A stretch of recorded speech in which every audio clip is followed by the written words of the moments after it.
The beginning of an era. The COVID-19 pandemic has changed how people live, do business, socialize, and even attend classes.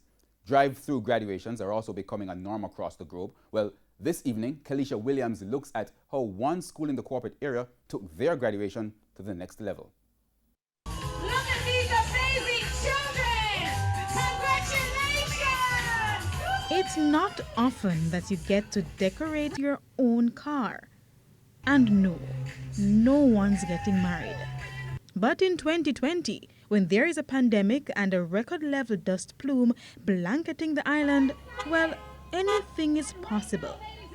It's actually graduation day at the Rainbow Land Nursery and Preschool in St. Andrew. They have journeyed across the rainbow and they have now reached their pot of gold. And pandemic or not, these parents and graduates are in for the ride.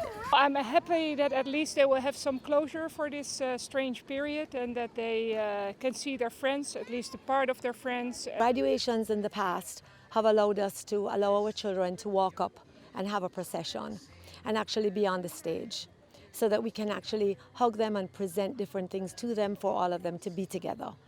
This graduation is definitely going to be different.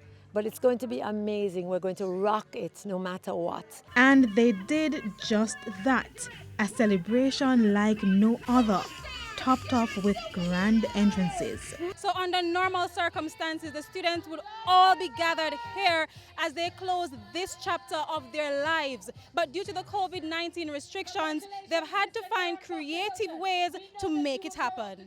So it's just a sign of the time, safety first, and we have to adapt and make it work. From the car to the podium, then the final stop, and within minutes, they're done. Drive-through graduations have become the norm across the globe since the COVID-19 pandemic. Cars, minivans, and buses have all replaced graduation halls, a symbol of what many are calling the new norm. For the parents at Rainbow Land, preparing for a drive-through graduation is no easy feat. Some say they were wondering how the school would pull off the ceremony amidst the COVID-19 pandemic. It was very, very different for all parents because we didn't know what to expect, but at least they managed to gather half of the kids more or less together. It's a bit weird for them because it's a bit strange to explain them they are going to have a graduation, but they cannot get together. Different parents are doing different types of things. The party supply stores really didn't have much because there was a big rush at the last minute here. So it really was hard just driving around finding things. Then to the dust. Since Monday, the island has been blanketed by the Saharan dust, traveling thousands of miles from the Sahara Desert in North Africa to the Caribbean. Parents were worried. Yesterday we couldn't even see the sky, so today at least the dust has cleared a little bit. We're keeping them in the car except for when they're going to go on the stage to collect their diploma, so I think we're playing it safe. Thank God for the little break in the weather, but yeah, it's a lot of concern. It's been just one thing after another this year, but as I said, we have to give thanks for what we have and make the best of it. The dust seems to be corona undercover, but because it's the same symptoms. Thursday was the first day in months that the students set foot on school grounds. But before then, the students have had to see the teachers they call aunties through a computer screen.